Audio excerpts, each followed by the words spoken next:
시작.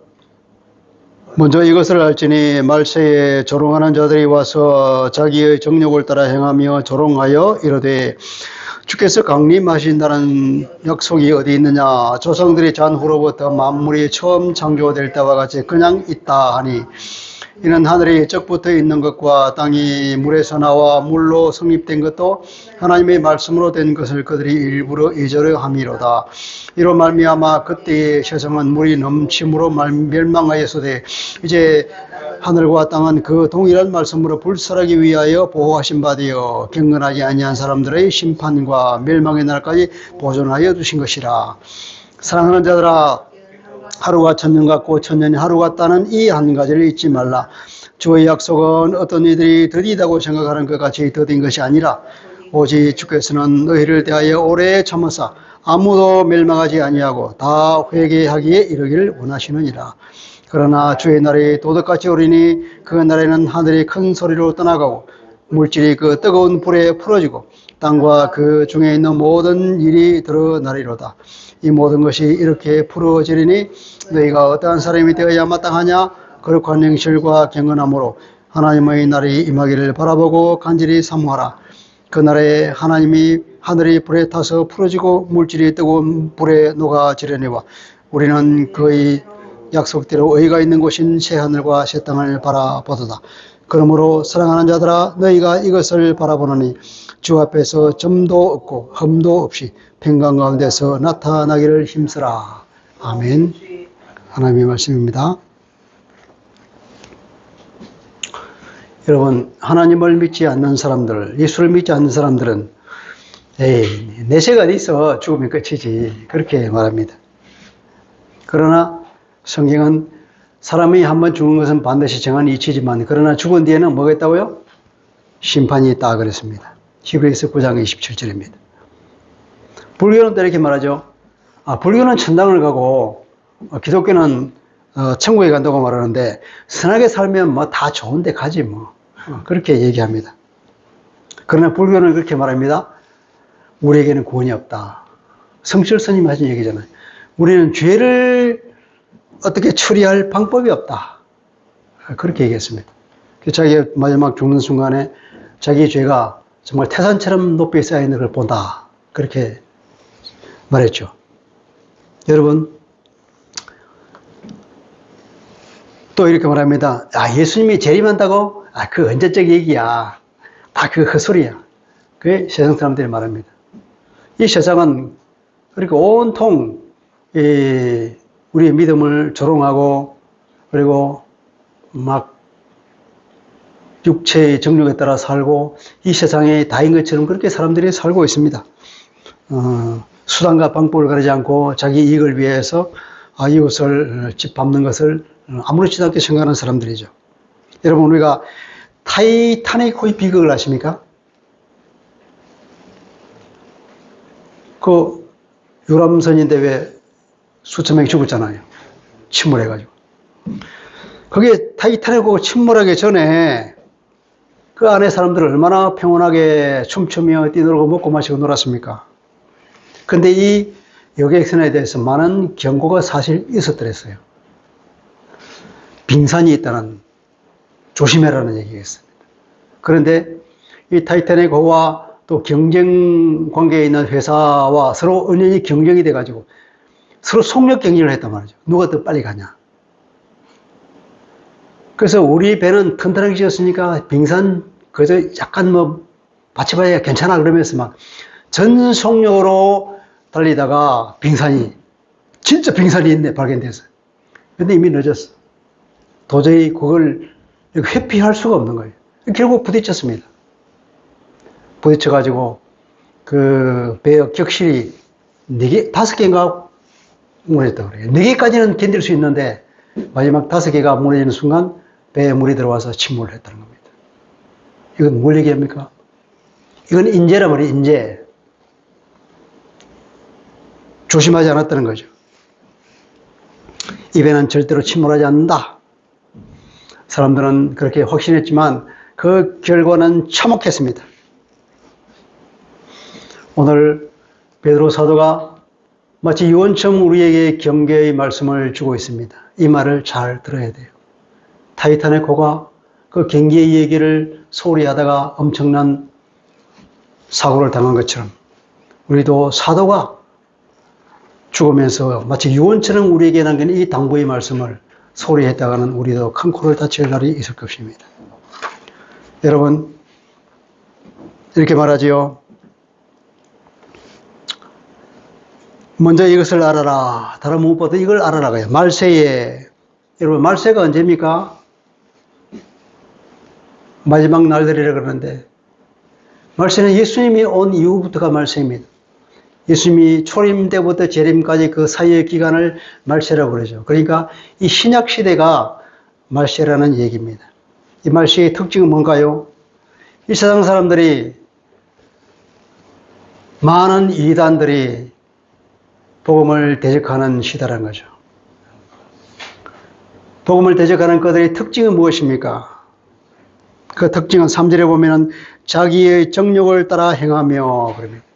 그들은 정욕대로 삽니다. 짐승처럼 산다는 거예요. 고린도전서 15장 32절 앞에 말씀, 뒤에 말씀 보면, 자, 죽은 자가 다시 살아나지 못한다면 내일 죽을 터이니 먹고 마시자 하리라. 미래가 없어. 그러면 어떻습니까? 미래가 없는 사람은 당연한 결과로 오늘은 먹고 마시자 그럽니다. 도덕도 윤리도 없이 육체의 쾌락을 따라 살다가 그냥 하루차례처럼 죽겠다는 얘기죠. 소망이 없으니까. 소망이 없는 그들은 그렇게 사는 거죠. 어쩌면 당연할지도 모르겠습니다. 그리고 하나님 믿는 사람들을 보고 내세가 있다고 내세를 준비하는 사람들을 보고 그들은 조롱합니다. 4절이죠. 조롱하여 이르되 주께서 강림하신다는 약속이 어디 있느냐? 주님이 다시 오신다고? 그런 말 믿지 마. 그런 거예요. 그렇게 자기들이 들은 농구를 이렇게 듭니다. 조상들이 잔 후로부터 만물이 처음 창조될 때와 같이 그냥 있느니라.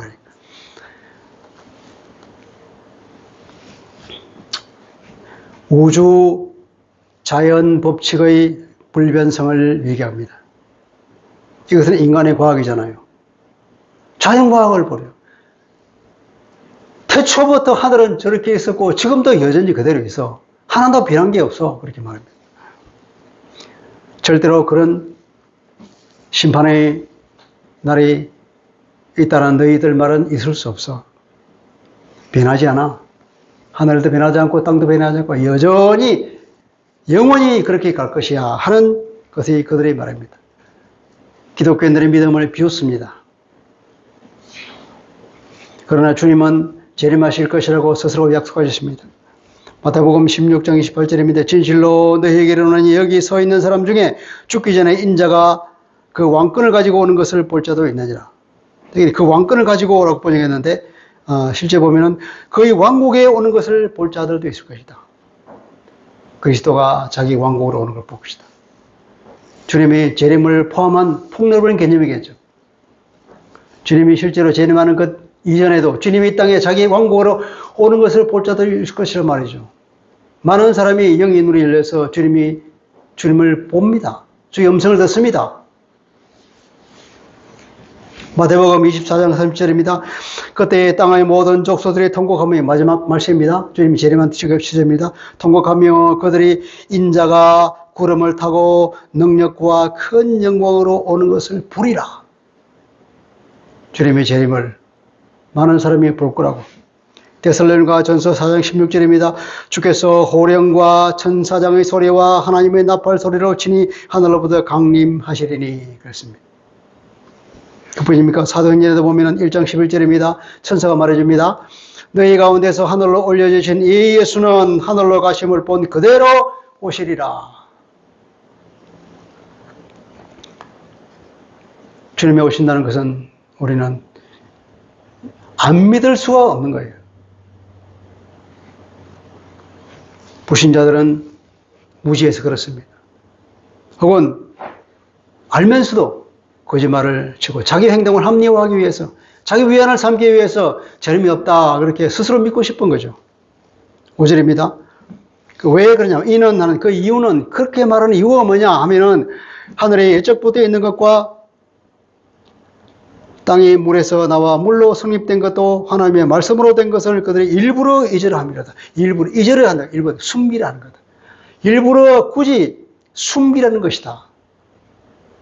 하늘에 예적부터 있을 때 하늘이 아주 태초에 하나님의 말씀으로 창조되었다는 것과 그리고 땅은 어떻게 창조됐습니까? 우리 창세기 알잖아요. 땅이 어떻게 창조됐죠? 땅이 물 속에서 나왔죠. 물이 한 곳으로 모이라 그러니까 땅이 물 위로 솟아나왔잖아요. 그 얘기예요. 그죠? 땅이 물에서 나왔다. 물에서 나와 물로 성립된 거다. 물로부터 나온 거죠. through the water. through 물을 통하여서 나온 거예요. 그러니까 창조될 그 창세기 그 기록을 그들이 묘사하는 거예요. 물이 싹 빠지니까 이 육지가 우뚝 선 것처럼 성립됐다, 섰다 이 말이에요. 섰다. 땅에 물에서 나와서 우뚝 섰다 이 말이에요. 그 얘기를 하고 있는 거예요. 그것을 교회 다니는 사람이라면 다 알잖아요. 하나님의 말씀을 들은 사람 다 압니다. 그러나 이단에 넘어간 사람들은 이 사실을 굳이 잊으려 한다는 거예요. 숨기려 한다는 거예요. 알면서도. 하나님의 말씀으로 창조됐다는 걸. 또 하나 더 있습니다. 그 동일한 옛 시절이, 옛 세상이 하나님의 말씀으로 심판을 받았지 않습니까? 노아 홍수 때에 물이 넘침으로 세상이 망했다 그러잖아요. 하나님의 말씀으로 창조되고 또 하나님의 말씀으로 심판을 당하고 그걸 일부러 굳이 숨기려는 것이라는 이 불신자들의 뿌지와 이 거짓말 그걸 폭로하고 있는 것입니다. 그리고 그렇게 말하면 7절입니다. 하나님은 그 동일한 말씀으로 이제 이 세상을 이제 불로 심판할 것이다. 불로 심판할 때까지만 이 모든 피조물들을 보존하실 것이다. 지금 보존되어 있으면 영원히 보존됩니까? 아니다. 하나님이 다시 동일한 그 말씀으로 심판을 그때까지만 보존하고 하나님의 심판 때는 다 없어질 거라는 거예요. 물심판이 있었다면 이제는 불심판이 있는 것입니다. 성경이 이러고 있어요. 앞으로 일어날 심판은 불심판입니다. 불을 포함한 모든 것들을 다 동원한 심판이 있을 것이라고 구약에도 말하고 있습니다. 우리 주변의 상황은 어떻습니까? 9절. 주의 약속은 어떤 일이 더디다고 생각하는 것까지 더딘 것이 아니라 어떤 사람이 더디다고 생각하는 거예요. 주님의 심판은 오늘 오는 거 아니야. 걱정 말어. 이런 사람들. 더디다고 생각하는 사람들. 이들이 어떤 사람입니까? 심판이 없다고 하는 사람들의 그런 소리에 어느 정도 쇠뇌를 당한 겁니다. 그런 사람들은 재림이 없다고 하는 그 말에 넘어갈 가능성이 많습니다. 그런 사람은 방탕한 옛 삶으로 돌아갈 가능성이 많은 사람들입니다. 내가 있는 시절은 절대로 주님 재림 안 하실 거야. 막 편하게 살자. 천만에. 주님이 내일 당장 오시더라도 하여튼 이상한 것이 없습니다. 성경에서 이고 있는 여러 가지 그 징조들을 보십시오. 지금 그 징조들은 너무나 명확하게 우리가 인식하지 않습니까? 내일 당장, 지금 당장 주님이 오신다 하더라도 하여튼 이상할 것 없어요. 때가 다 된 거예요.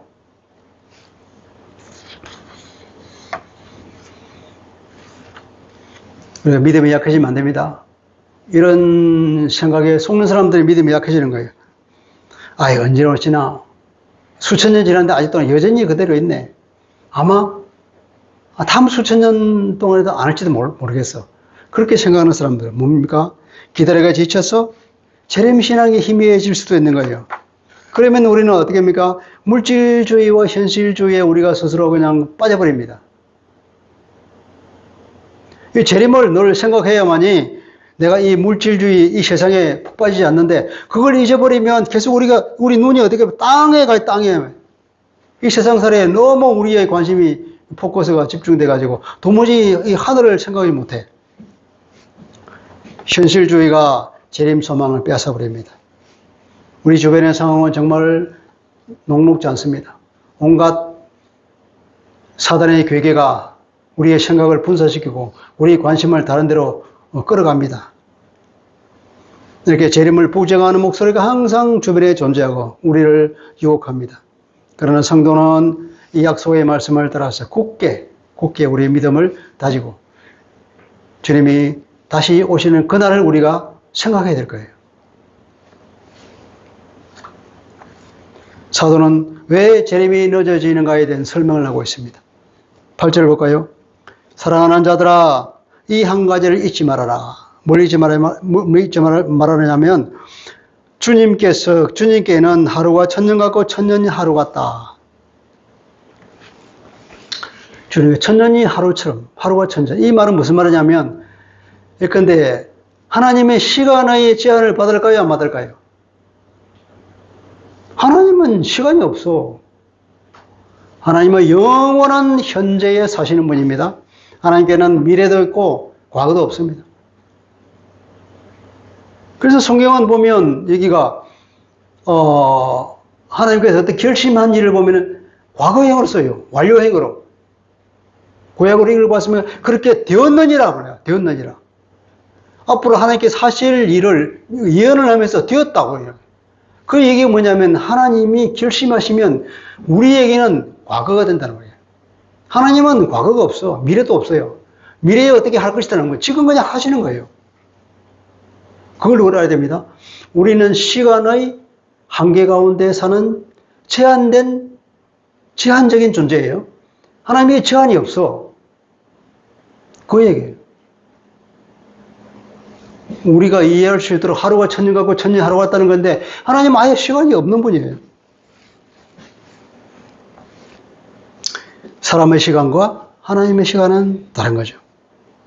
하나님은 시간에 제약받지 않으시고 하박국 선지자 얘기를 들어봤습니까? 하나님 저 무도한 것들이 어떻게 저 잘 되고 하나님의 선민은 우리가 이렇게 못되게 됩니까? 그때 하나님께 말씀하셨어요. 반드시 정의는 승리한다. 반드시 내가 악을 심판한다. 말을 타고 달리면서도 볼 수 있도록 거기서 붙여라. 반드시 심판이 속히 올 것이라. 하나님께 속히 올 거잖아요. 그 악한 아시리아 바벨론에 대한 심판 속히 왔습니까? 인간으로 볼 때는 너무나 느리게 왔어요. 그러나 그 심판은 반드시 이루어졌습니다.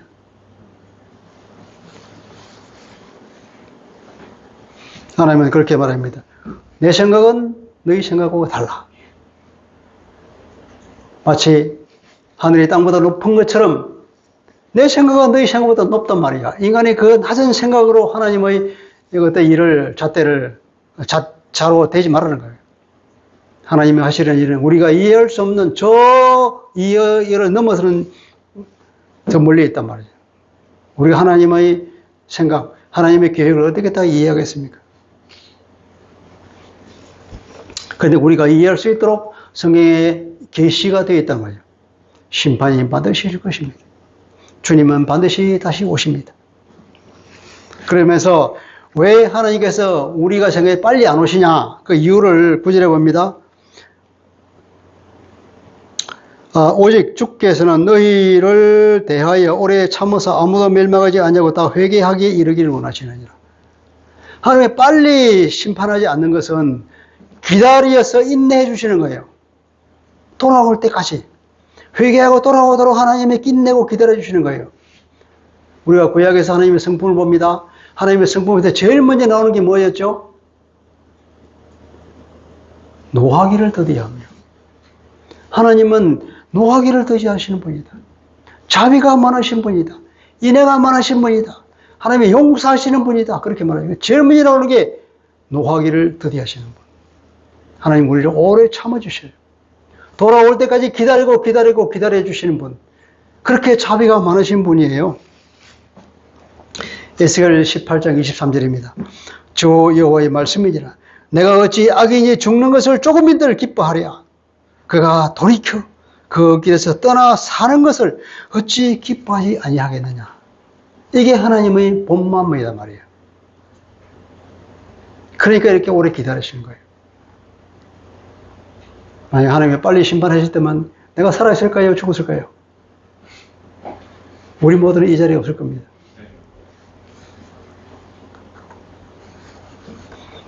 주님은 재림 때에 믿는 자가 적을 거라고 그랬습니다. 우리에게 경고를 주는 말씀이죠. 누가복음 18장 8절입니다.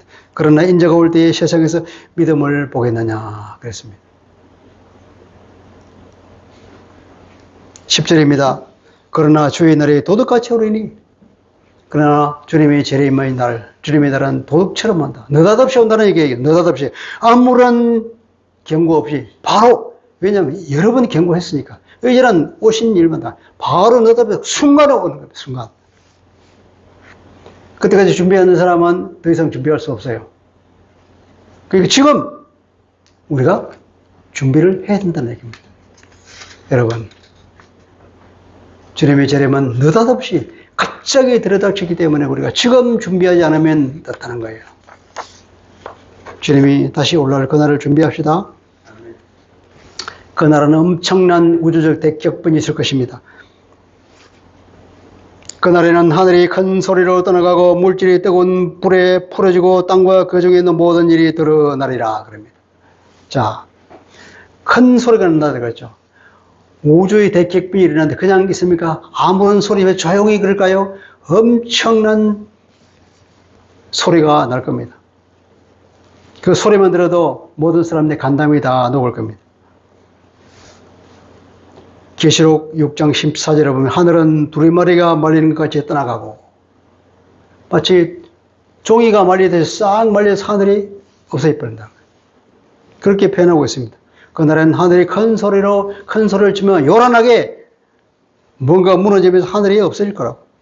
그리고 물질이 풀어진다고 그러죠. 물질은 뭡니까? 물질은 구성물질, 그 구성원소라고 말할 수도 있고 또 작게는 구성원소, 크게는 이 우주를 채우고 있는 천체들. 그 모든 천체들이 다 불에 풀어지고 불에 해체돼 버린다. 해체돼 버린다. 그리고 땅과 그 안에 있는 모든 것들이 다 드러나리라 그러죠. 드러난다 하는 이 말은 여러 사본이 있어요. 사본이 드러난다고 쓴 데고 또 발견될 것이다 라고 쓴 데고 또 불타버릴 것이다 라고 쓴 것도 어떤 데 또 어떤 데 발견되지 않을 것이다 라고 여기 다양한 사본이 있어서 무엇이 정본인지에 대해서는 많은 논의가 있다가 최근에는 발견되지 않을 것이다 하는 것에 지금 학자들이 의견의 일치를 보고 있습니다. 뭔 말입니까? 발견되지 않을까. 다 타버렸어. 아무것도 없을 것이다. 하늘이 다 천체가 다 불에 다 풀어져 버리고, 땅과 이 속에 있는 모든 것들도 다 불 타버리고 아무것도 남는 것이 없을 것이다.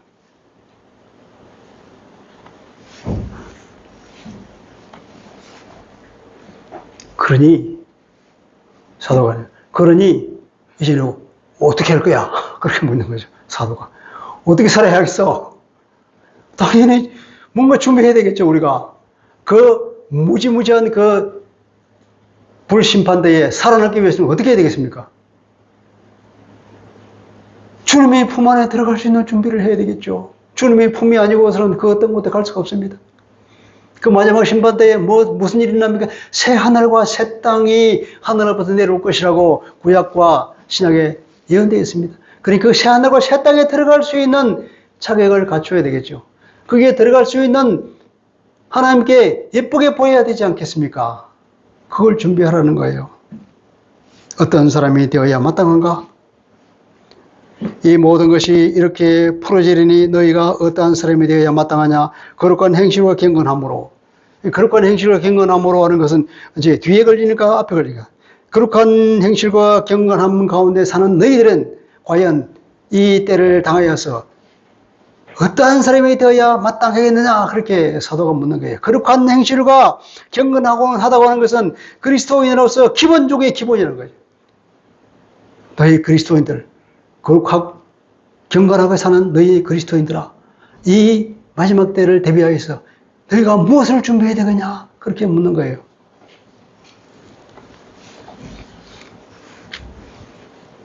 (12절입니다) 하나님의 날에 임하기를 바라보고 간절히 사모하라. 하나님의 날, 앞에는 주의 날이라고 그랬죠. 하나님의 날이나 주의 날이나 똑같은 겁니다. 구약에는 다 여호와의 날이라고 표현되어 있어요. 여호와의 날, 마지막 심판의 날 그 말이죠. 신약에 와서는 그것이 주님의 날로 바뀌었죠. 왜냐하면 심판이 누구에게 넘어갔다고요?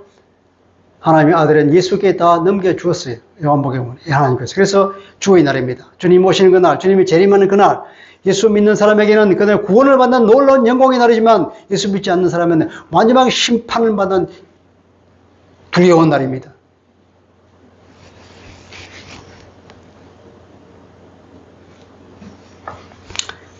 하나님의 날이 임하기를 바라보라. 바라보라는 것은, 바라본다는 건 뭡니까? 눈이 빠지게 기다리는 거잖아요. 눈 빠지게 기다리라. 그리고 간절히 사모하라. 사모하라는 것은 잘못된 번역인데, 주의 재림을 재촉해라. 그래. 주의 재림을 앞당기도록 해라. 우리가 주님의 재림을 앞당길 수 있습니까?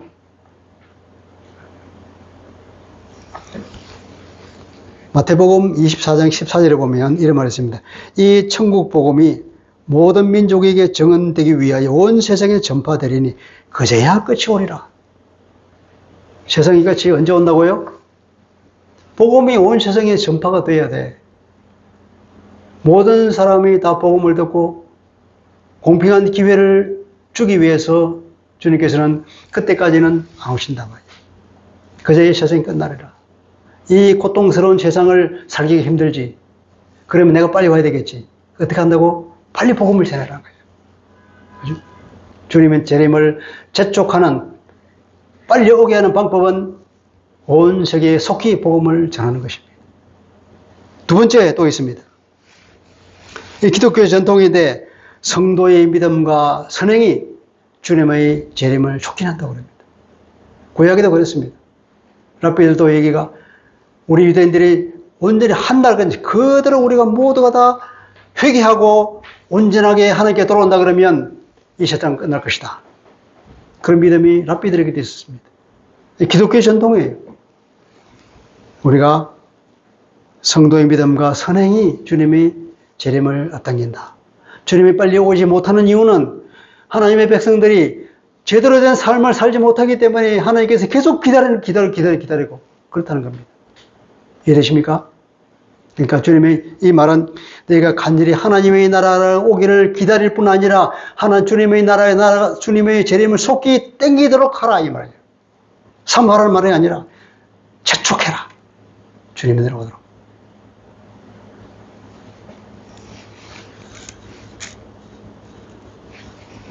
또 우리가 주님이 지금 우리가 가르치는 기도가 있잖아요. 하나님의 나라가 이 땅에 속히 오게 하시며 기도하라 그랬죠. 주기도문이 있잖아요. 기도하고 전도하고 기도하고 우리가 올바른 삶을 살고 그러면 주님이 속히 오게 될 것입니다. 그러면 우리가 이 고통스러운 세상의 삶은 끝나는 거예요. 그 영광스러운 하나님의 의가 가득한 곳에 지금 불의가 가득한 세상에 하나님의 의가 가득 찬 하나님의 사랑과 모든 것이 준비된 그 천국에 우리가 들어간다 이 말이에요. 여러분 기다려지지 않습니까? 이 세상이 너무 좋았었다는 게 죄입니까?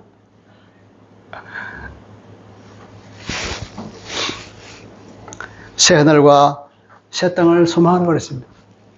그때는 주님이 재림하실 때 새 하늘과 새 땅이 준비되어 있는데 거기에 우리가 들어갈 거예요. 그것에 들어갈 준비를 하라 이 말이에요.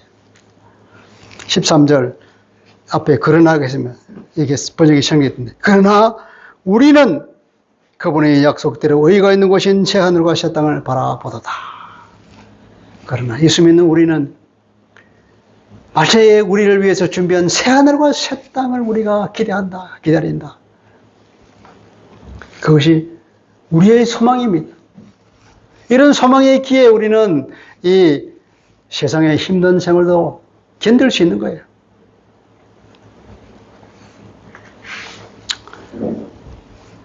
그분의 약속대로가 무엇을 수식할까요? 그 약속대로 바라봅니까? 그분이 우리에게 약속한 대로 그 약속에 따라서 우리에게 주어질 그 말이에요. 우리에게 무엇을 약속했습니까? 새 하늘과 새 땅을 약속한 거예요. 하나님이 약속한 대로 새 하늘과 새 땅이 우리에게 주어질 것입니다. 할렐루야. 그곳은 하나님의 의가 거하는 곳입니다. 의가 가득한 곳입니다. 이사야 65장 17절입니다. 보라, 내가 새 하늘과 새 땅을 창조하나니 이제 그것은 기억되거나 마음에 생각나지 아니할 것이라. 구약에 이미 새 하늘과 새 땅을 예언하고 있습니다. 그래서 요한계시록 21장 1, 2, 5절입니다. 이렇게 되어 있습니다. 또 내가 새 하늘과 새 땅을 보니 처음 하늘과 처음 땅이 없어졌고 바다도 다시 있지 않더라. 또 내가 보매 거룩한 성 새 예루살렘이 하늘로부터 하늘에서 내려오니 그 준비한 것이 신부가 남편을 위하여 단장한 것 같더라. 보좌에 앉으시기가 이르시되 보라, 내가 만물을 새롭게 하노라 하시고, 또 이르시되 이 말은 진실하고 참되니 기록하라 하시고. 계시록 마지막 때에 요한은 보았습니다. 새하늘과 새 땅이 얼마나 아름다운지 말할 수 없이 신비롭고 아름다운 새하늘과 새 예루살렘이 내려오는 걸 봤다는 거예요. 여러분, 우리는 거기 가서 주님과 함께 삽니다. 예. 우리에게는 이런 소망이 있는 거예요. 소망은 현재의 삶을 바꾸는 힘이 있습니다. 성도란 영광을 미리 내다보고 오늘을 다르게 살아가는 사람입니다. 우리에게는 소망이 있기에 우리는 오늘의 삶을 새롭게 해석하고 또 견딜 수 있는 힘을 얻고 주님 앞에서 준비하는 삶을 살게 되는 거예요. 주님의 재림은 두려운 것이 아니라 우리의 소망입니다. 14절, 그러므로 사랑하는 자들아 너희가 이것을 바라보노니 새하늘과 새 땅을 소망하니 이제 어떻게 살아야 됩니까? 주 앞에서 점도 없고 흠도 없이 평강 가운데서 나타나기를 힘쓰라. 나타나기를 발견되기를 힘쓰라 이 말이에요. 점도 없고 흠도 없이 평강 가운데 살고 있는 이 모습이 주님이 다시 오실 때에 우리를 발견하도록, 오늘 우리의 삶을 그렇게 살도록 힘쓰라는 건 그냥 보통 단어가 아니에요. 온 힘을 다해라 이 말이에요. 온 힘을 다해서 주님을 만날 그때를 준비하는 것이 무엇입니까? 우리가 하나님 안에서 점도 없고 흠도 없이 하나님과 완전한 화해 가운데에서 하나님이 주신 그 샬롬의 삶을 살아라 이 말이에요. 그렇게 살고 있는 모습이 주님이 다시 오실 때 그러한 우리를 발견할 수 있도록 그렇게 사십시오 하는 겁니다. 새 하늘과 새 땅에 대한 소망을 가지고 있으니 주님 오셔서 우리가 점도 없고 흠도 없이 하나님과 온전한 샬롬의 삶을 살고 있는 것을 보시도록 최대한 노력하십시오. 자, 한번 다시 요약해 봅시다. 우리가 어떻게 살아라고요? 거룩하고 경건한 삶은 기본이라고 그랬죠. 그리고 주님의 재림을 간절히 기다리라고 그랬잖아요. 불의한 이 땅에 사는 것이 얼마나 힘듭니까? 하나님의 의가 가득한 영광스러운 저 땅에 들어갈 그 주의 재림을, 그날을 간절히 기다리려게 되겠죠. 그리고 우리는 적극적으로 주님이 재림을 속히 땡기도록 우리가 뭘 한다고요? 전도하는 삶, 선교하는 삶, 그리고 선행으로서 주님의 재림을 자촉해야 될 것입니다. 그리고 새 하늘과 새 땅을 소망하라 그랬죠. 그리고 또 마지막으로 흠잡을 데 없이 온전한 삶을, 하나님과 화평한 삶을 살아라 그랬죠. 이것이 소극적인 측면, 적극적인 측면. 소극적은 우리가 하나님과 완전한 평화 샬롬, 그죠? 흠잡을 데 없는 경건한 삶을 살고, 적극적으로는 주님의 나라를 재촉할 수 있도록 우리가 살자. 그것이 베드로 사도가 마지막 유언처럼 우리에게 남겨준 베드로 후서의 마지막 당부일 것입니다. 우리는 재림을 준비하는 삶을 살아야 될 것입니다. 왜냐하면 심판이 있기 때문입니다. 대격변의 심판이 있습니다. 그래서 우리는 그걸 생각한다면 우리의 소망이 무엇입니까? 우리는 새 하늘과 새 땅에 대한 소망이 있잖아요. 땅에 대해서는 우리가 더 이상 소망을 가질 수가 없습니다. 땅은 없어질 뿐만 아니라 이 땅에는 불의가 가득 찬 곳이잖아요. 이 땅에 여러분 소망을 가집니까? 그것은 난센스예요. 우리의 소망은 어디 있다고요? 장차 우리에게 이를 새 하늘과 새 땅, 새 예루살렘. 그것이 우리의 소망입니다. 우리가 주님의 얼굴을 볼 때에 우리가 어떤 모습으로 사는 것을 발견되게 될 것입니까? 우리는 준비된 모습을 보여야 될 것입니다. 우리가 가치관이 완전히 변화되어서 거룩하고 경건하고 그리고 선행을 하면서 믿음을 잃지 않는 이 삶, 어떻게 살아야 할 것인지 우리는 이미 다 알잖아요.